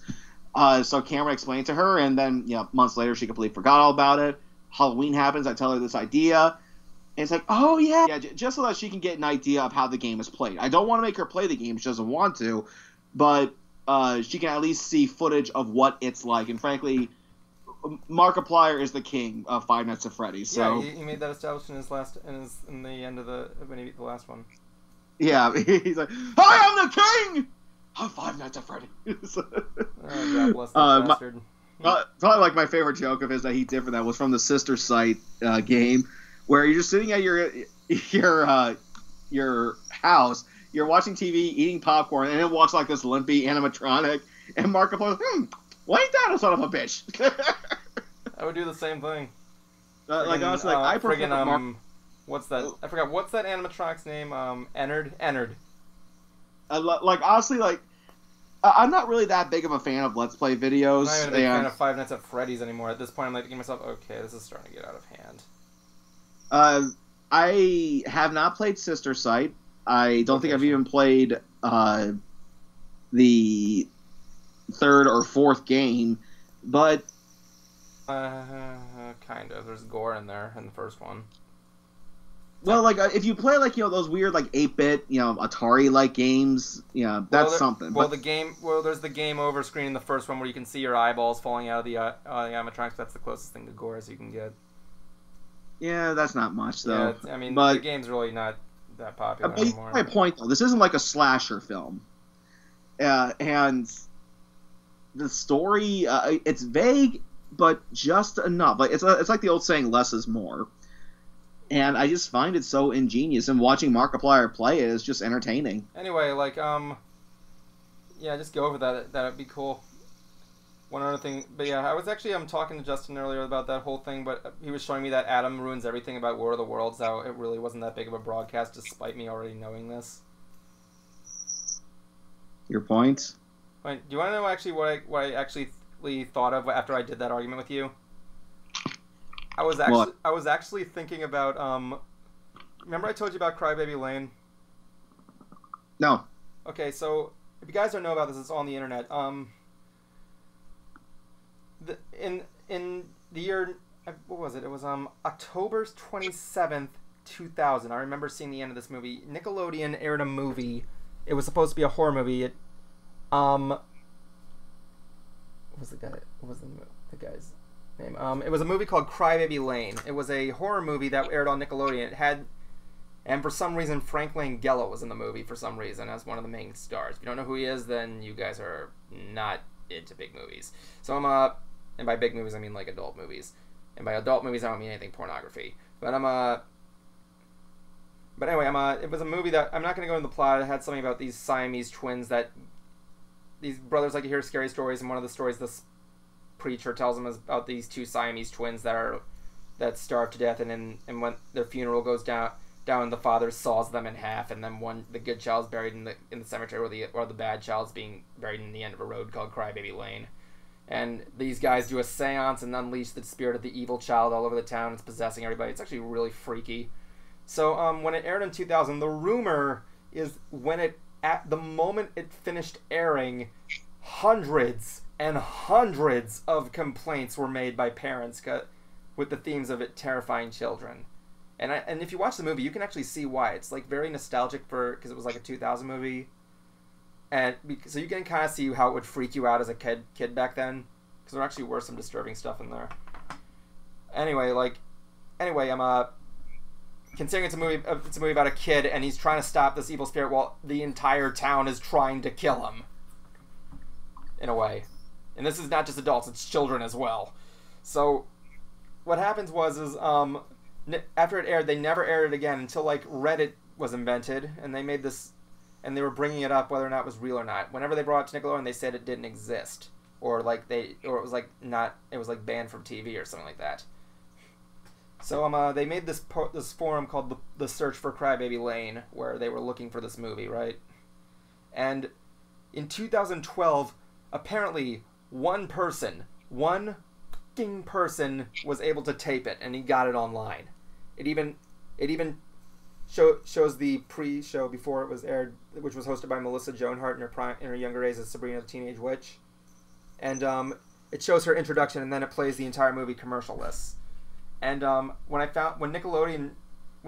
the director heard about this, he thought people just forgot about the film, and when Nickelodeon heard about this, they were actually kind of impressed. They actually found it, so they, in honor of them finding it on October of 2013, they aired it on their sister network, The N, and marketed it as a lost Nickelodeon movie. So that was it was really well done in terms of how it aged there. So yeah, you can watch the movie on YouTube. It's out there. What's it called? Crybaby Lane. I remember seeing it when I was coming back home from a trick-or-treating event down at my beach house. All I remember is this one scene where this kid falls in the grave and this like clearly demonic guy's eating worms or something like that. And I remember the next day at school, I went to school on Monday, and everybody was talking about it. All right, there it is. Yeah, it's a very... You probably won't find it creepy, but if you look at it carefully, you can kind of see how it would terrify a child. Mm-hmm. You have to think about it from another child. They're like, you saying, oh, if I was a child, I wouldn't be afraid of it, and like saying, well, maybe not you, but I'm guaranteeing some people were. Okay, and clearly the rumor is true because they never aired it again. There was... I'm trying to think if there was something on Nickelodeon that did freak me out. And the one thing that comes to my mind is Zeke the Plumber. I was going to say the monster under Chucky Finster's bed. That used to freak me out. No. Zeke the Plumber was a character from Salute Your Shorts. Oh, yeah, that guy. Yeah, he would haunt the nightmares of the campers. And... He wore this creepy ass mask because it was a mask and his scenes were shot at night. You couldn't see through the eye holes. It was just pitch black. Anyway, what I was gonna say, the reason I brought this up was because I was thinking when we were talking about War of the Worlds and how you said it was how the panic was kind of exaggerated. I was thinking to myself, what if the original War of the Worlds broadcast had a similar thing with Crybaby Lane? Like people were complaining about it and it just kind of got over speculated. You know what I'm saying? It's possible. It's definitely possible. I mean, clearly whether or not it was true, the radio despite the small lines, clearly the radio broadcast had an impact. Considering there's photos of Orson Welles like apologizing about what happened, despite it not being really his fault. But then again, he's Orson fucking Welles, so there you go. And clearly, it's speculated whether or not the version of War of the Worlds that you can hear today is the same one that was broadcast, because at the very end of the current one there, it shows Orson Welles explaining that was a dramatization. We did not mean to cause panic, and remember the lesson you learned today. That grueling Grosman ghoul that you see on your window is a member of the pumpkin patch, and if someone knocked on your door, it wasn't a Martian, it's fucking Halloween. I'm fucking Orson Welles. Good night. Oh, going back to the whole thing with trick-or-treaters, there's a guy that actually runs a local comic book shop up here who, he and I get along pretty good. His name is Keith. He runs Collector's Comics in Point St. Lucie. He was holding a costume contest, and it was originally held like a week before Halloween, and only like I think maybe 6 people showed up, and he was going to like different categories. But when he saw only 6 people showed up, he decided to reschedule it for Halloween. But we still got to take a prize anyway, and this is the one. Oh yeah, you showed me this, the Punisher. Yeah. Yeah, you showed us that last time. Yes. But I take my nephew back for Halloween Day for the contest again, and nobody showed up. I felt so bad for him, but he let us pick a prize anyway, so I picked this. What is it? Oh, it's Finn from Star Wars, man. Yeah. Oh, by the way, speaking of which, of Star Wars, my dad and I did another reaction that you can see on FB's channel of us reacting to the 30-second recent trailer of Star Wars. Yes, I do need to watch that. Yeah, it's really just nothing big. It's nothing really important. It's just whatever. I saw there were 2 moments from your reactions to the trailers, and not just this one, but just ever since you guys started doing it since like The Force Awakens. Yeah. Or when I started noticing it. And that was your dad going, "Is he Evan? Yeah? I am your father." It was a dumb joke. And I do the Kylo Ren stab in his heart thing. By the way, people, I'm putting on the thumbnail. I'm going to switch this to podcast version because I'm getting some bad stream help right now with the output. So yeah, no one's going to be able to see us for a little bit. The other one was when you guys were watching, I think it was the trailer for The Last Jedi. And so your dad goes, "See, The Force Awakens, The Last Jedi." From his nap. And now he's cranky. Yeah, my dad's is really funny that way. My dad's comedy actually was inspired by the Marx Brothers.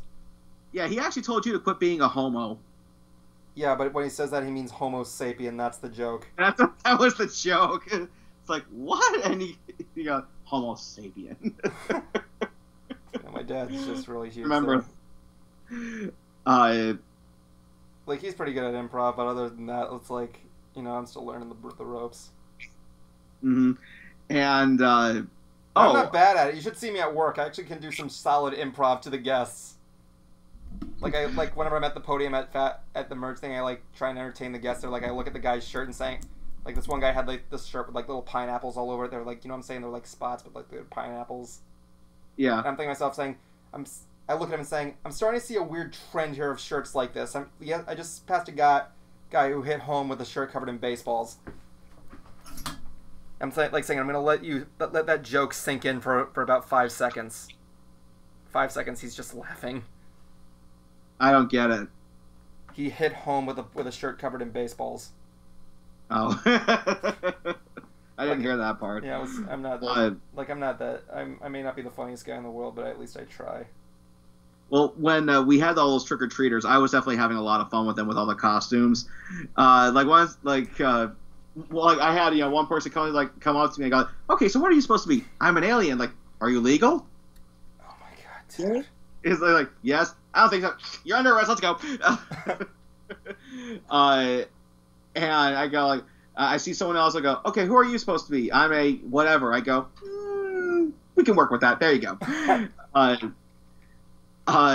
met a guy.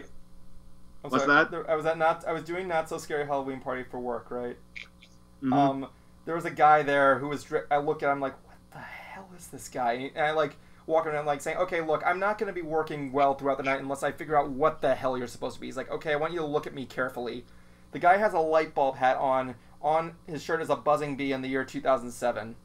Something myself, I'm not oh, I guess. Buzz Lightyear. I'm like to myself, I look at him, he's saying, what, you get it? I'm like, just go into the show. I remember I was giving a disability pass to this family. The father was dressed as a vampire, the woman was the devil, and her daughter was a Frozen character, and her son was a werewolf, I believe. So I'm thinking to myself, I'm goofing around saying, she's saying, what time am I supposed to be back? I'm saying, that is my job to judge, ma'am. He's like, yeah, well, I can send you to hell. And I look at her, and I look at my cohort on the side, and she just gives this, I don't fucking know.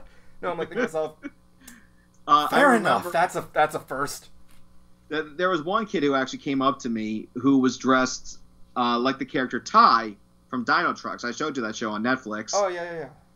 Yeah, and since Don't remember which one it was, our friend Will, who some of you might know as Thespio, he went to Cider Fest, and I gave him some money to even give me Drew Francis' autograph, who does the voice of Shining Armor, but as well as Ty from Dino Trucks. And I actually recorded a video for Will to play him. He was so flattered that he actually recorded a video back for Will to send to me. And so I tweeted to him, so just to kind of, say, like, oh, this is me, this is so fucking awesome. And when that kid came up in the Ty costume, I'm like, I have to take a picture of this and send it to him. And he was so thrilled that somebody dressed up as a character from Dino Trucks. And the slogan of the show is, let's trucks it up. So he goes, man, this kid's ready to trucks it up. Nice. Like I couldn't get into the show, but I thought what you showed me was good. Yeah, I'm just gonna say that there. Yeah, basically, like the way how I describe it is kind of like MLP meets The Land Before Time, but with a hint of Bob the Builder. I was gonna say Transformers, but no, except without the transforming. Here's the thing, like it's like what do kids like these days? They like dinosaurs and trucks. Smash them. There you go. Dino Trucks was actually a book series before the show came out. I heard about that. Then I actually remember reading one when I was in which grade? I think it was like 4th or 3rd grade. And while I wouldn't say it's as, I hate to use this word, but violent as, say, like, How to Train Your Dragon, it's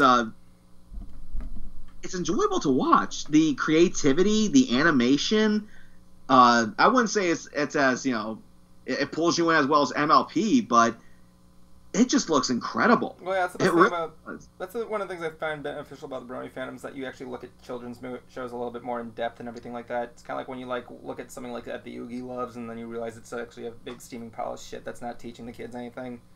No. Don't look it up. Anyway, point being is that you know what I mean. Like I just said, when I was looking at Shining Time Station, it was good stuff. I have to take out the trash. You need to entertain these people for just a few minutes. I'll entertain them with my very good... Oh yeah, that's right, no one can see me. That's right. Okay, can I turn it back on? The algorithm's good. Cool, I'm back. If it goes red again, I'll just switch it back. Why not? Where's my fidget spinner? I need this here. So how are you guys doing? I'm going back here and I'm going to be showing you. I'm wearing my usual Superman pajamas. It's getting close to Christmas, isn't it? Yes, it is. I don't know what to do. I'm probably going to switch it to the Santa hat that time. I'm going to be wearing a Santa hat every single time once the Macy's parade's done. I watched episode 12 of Attack on Titan, by the way. And I found it to be very surprising. I'm not going to tell you what happens on Season 2, Episode 12 of Attack on Titan, but it was pretty good. I actually will say that I'm watching the dub again, and it's actually toned down a lot more of the cheesiness. Like, Bryce Papenbrook is actually pretty good when it comes to anger as Eren Yeager. Still a little corny, but you know. I mean, how else are you going to portray a guy who's seen hell and then comes back? I'll consider watching Food Wars. Sounds like something on the Food Network. Is that like a cooking show or something like that? Why not? Go Santa Go! What's that? Is that like a Speed Racer special, Christmas special or something like that? Go Santa Claus, go! Go Santa Claus! Go Santa Claus! Go Santa Claus, go!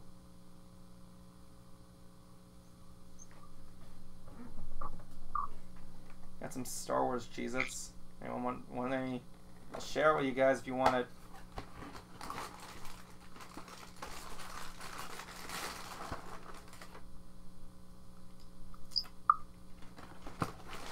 Should have got cheese nibs. Keep the nibs alive. If anybody, you guys see me in a panel, I want you to... I apologize, I'm not a Wiggles fan, so I wouldn't really... No offense. If you like the stuff, good for you. So I'm, yeah.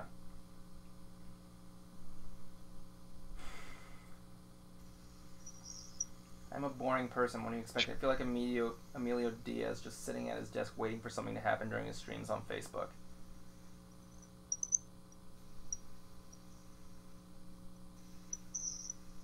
Anyway, yeah, check it out. The opening for Shining Time Station is really cool. It's actually something there. After this, I gotta re-edit the editor's puppets, making sure everything's cool. Fun fact about the editor, Pony, he's a Brony analyst. Do you know what he makes his puppet in? Photoshop. Would you believe, not Photoshop, PowerPoint. He makes his puppet in Microsoft PowerPoint. Can you believe that? I didn't even know. Shining Time Station. So I've been playing BOTW. I don't fucking know what that is.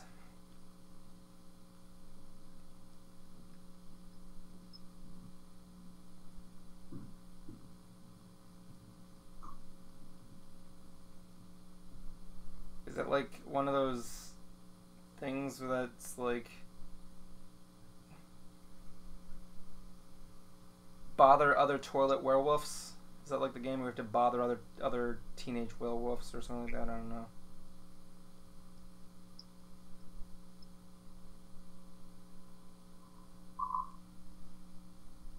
I gotta get in contact with Thespio. Oh, Breath of the Wild. I have. Funny thing is, I was actually at Target the other day, and they had a Nintendo Switch demo system out. I'm thinking to myself, wow, I haven't seen these since 2000, so I got to play some Mario Odyssey, and it was amazing. Like, Mario Odyssey looked gorgeous, absolutely gorgeous.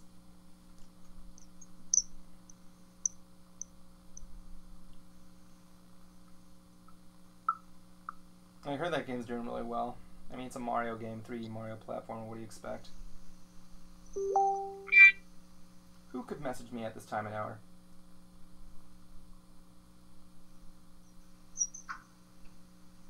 How's it going? Who's Gerard Pearson? Do I know this dude?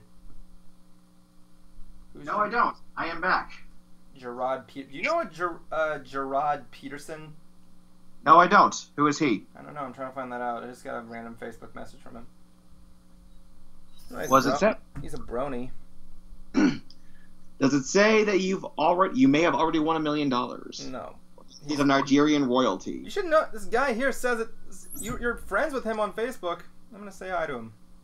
I'm just saying I'm in midstream. Gerard. No, Gerard. Jared. I pronounce it as Gerard. How's it spelled? Jarrod Peterson.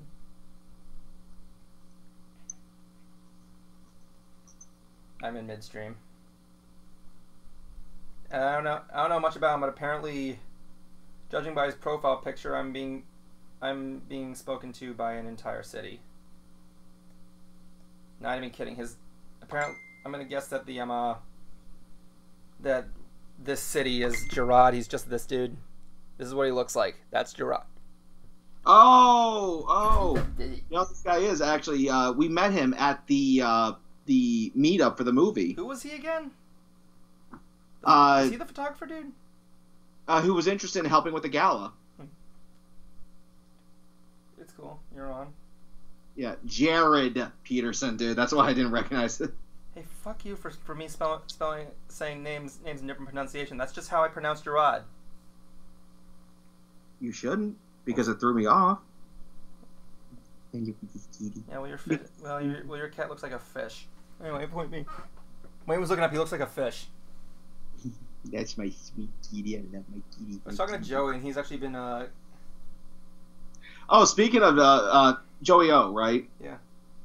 One thing that actually happened that I witnessed from him is we went to Spooky Empire. I think it was like maybe a year or two ago. Oh yeah, that. And someone comes up to him as Freddy Krueger comes up to him. It's like, "You're mine, bitch!" And he like serves him back by saying, "Yo, I survived cancer, so fuck You're you." nothing. And he goes, and Freddy goes, "You win this time." Oh, if only these days where everybody can take Freddy Krueger seriously. There was actually an article recently with Robert Englund saying that he's way too old to play Freddy Krueger again. Yeah, I'm gonna be honest there. Robert Englund came and went. He's done with Freddy now. He's a good actor. Like I said, I'm with him on that saying I think Freddy's way past his league right now. You know it's sad when actors that happens to actors when they've gotten too old to do the roles that they're known for. But that's one of the things that I love with with today's media nowadays is because of like this Adam West Batman film I'm watching, the animated one, Batman versus Two-Face. It's like they can have one more shot or one more chance to relive those glory days. Oh yeah, by the way, ladies and gentlemen, speaking of Joey O, oh yeah, that's right, I gotta switch back to the desktop, sorry about that. Speaking of Joey O, if you guys have been watching Stranger Things lately, I haven't been watching because I'm not a fan. I respect the show, but, you know, whatever. In one scene, he's in the background talking to a character, so look out for him. If you look up, I can never pronounce his studio name. It's like PCAT's Studio. Look up Schmed1 and then find his Twitter from there. It's all there. He wants to collab with me badly. Like, he really wants to do something with me, but we don't know what. Like, he doesn't want to do Mystery Brony Theater? No, wait, what? He doesn't want to do Mystery Brony Theater?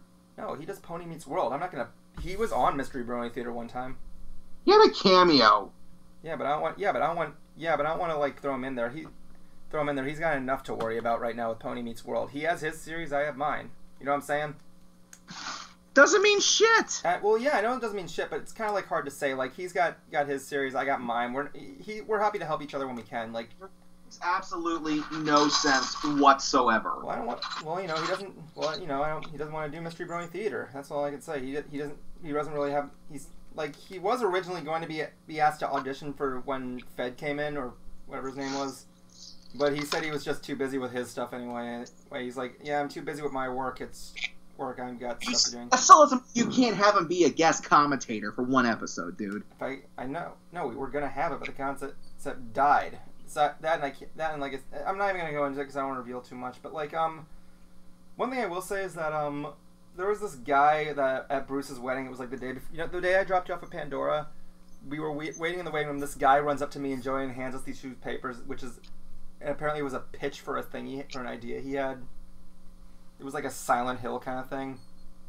Okay. Yeah. So I didn't really read it, but I thought I might read it sometime to see how it is. I will say up front, I was actually supposed to be in an episode of Pony Meets World. I was like considered for a cameo role, but I don't think I was able to make it for something. He didn't ask me, but he was like thinking to myself, like, I'll probably call you if I need anything. I'm like, yeah, that's cool. So yeah, me and him are on the same level of stuff. Whatever he comes up with next, he still does his vlogs and everything like that. So I'm glad. I have to talk to him more about how I can bank off that Undertale animation I made. I still get messages about today, and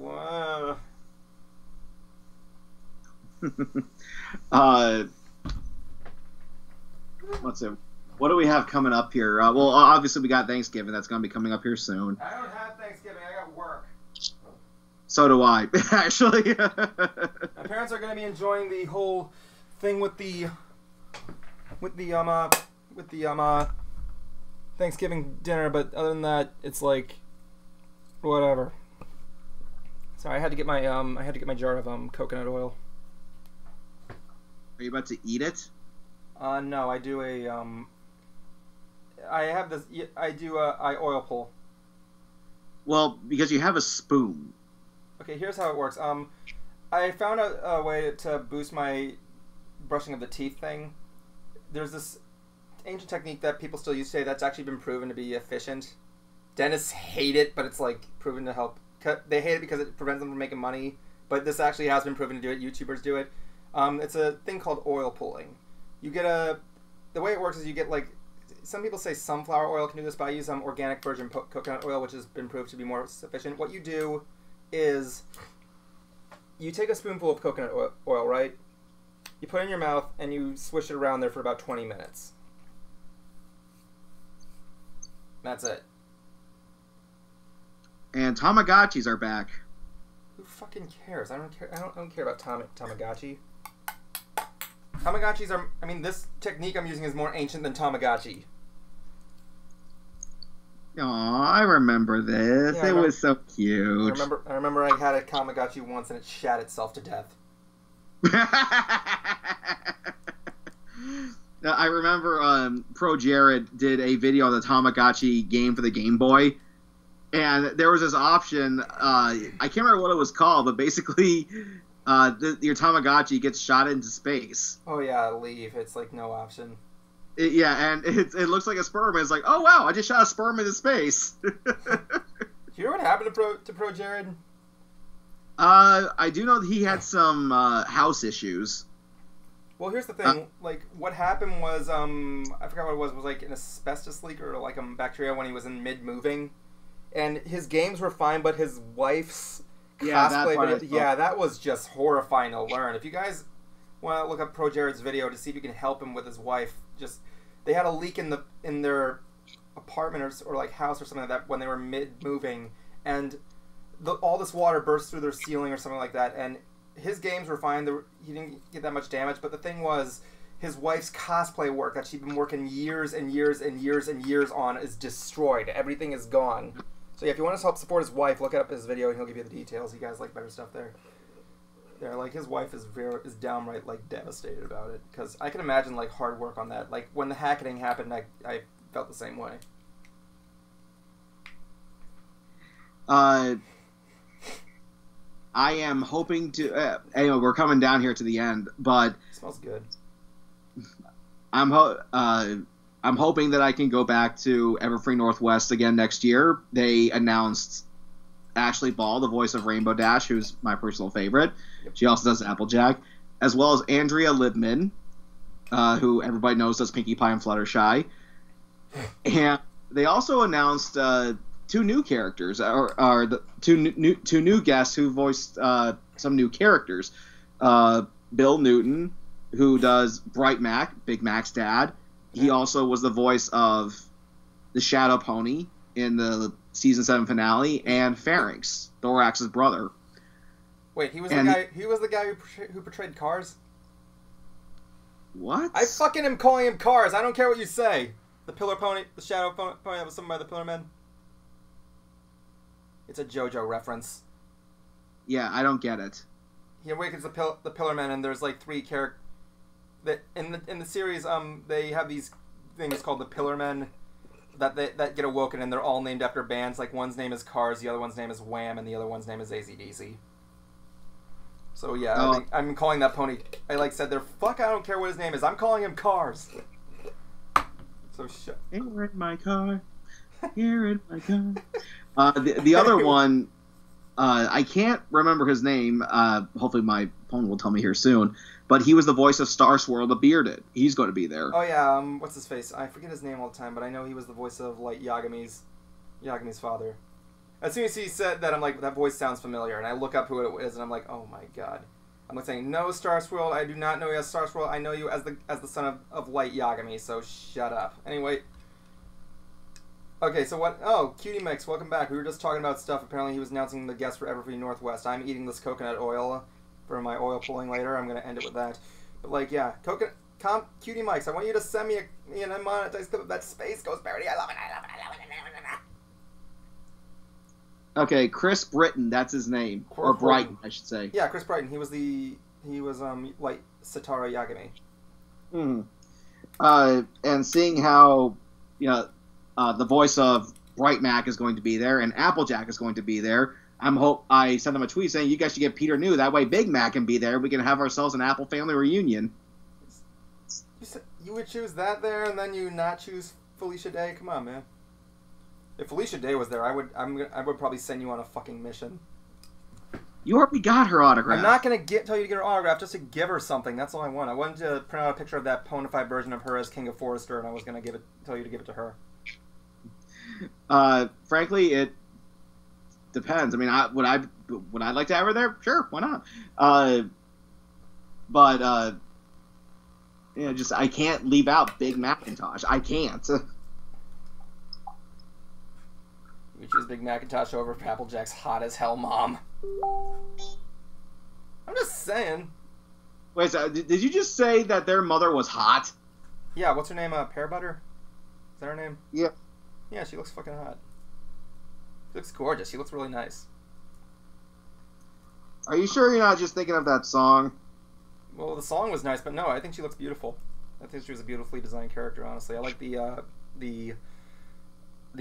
flowers in her mane or whatever it was. I like that design, and she just looked like one of those natural farm girls. That was really cool. Mm-hmm. But let me see here. Do you have any final words there, Evan? I was actually going to tell you the story here. Hold on a second. I haven't seen this thing, but there was this funny line I heard on Game Grumps that Felicia Day did. Like, what was the movie? I want to find out what the name of... Like, there was this movie she was in where she's, I forgot what it was, but she's, like, says this line, like, "Behold my chest!" And she, like, flashes the guy in front of me. She's like, "Behold!" And, like, that was what she does. Mm-hmm. Bottom line, I love her. She's amazing. And to end that, I'm just going to end it by saying blue badoo badoo balookie. That is the that words... supposed to be a Rick and Morty reference? Wait, what? Was that supposed to be a Rick and Morty reference? No! Oh, she has the, Cutie Mix has the clip ready. Like I said, Cutie Mix, if you send me that clip, I will react to it if you want as a sneak preview. I'll just put it on FB's channel. Because like I said, I love me some Space Ghost. I'm also considering of doing some editing streams when the world comes closer, especially when I'm doing the puppets or something like that, maybe. So yeah, I will say the next, like I said, I finished the sitting in time. It's done. I'm going to be rendering it tomorrow. And yeah. Might be if you want, I could show you a sneak preview after the stream. By the way, if you want to take a look at how the movie 1 thing was. You know. Wait, are you talking to me or the audience? To you. Don't say what the movie is, but like, you know. Okay. Okay, I'll take a look there and I'll see if I can do it with you before you go. It's gonna be 30 minutes long. Hint, hint. Like I said, you can agree with me on this. Nobody of our audience is gonna guess what we watched. No, you guys it's are not going to have impossible. a clue. Like I said, sure, no problem. If you send it to me on like Shaded Side Studios Facebook or Mystery Brony Theater's Facebook through message, you can, or Twitter or Facebook or YouTube there. So, with that said, when all said is done, people, we'll see you next week. We'll see you next week. Next week we are PewDiePie. It's like next week we just open up. No, it's PewDiePie. Take care. I'm not even a subscriber. Don't enjoy me. And be good to people.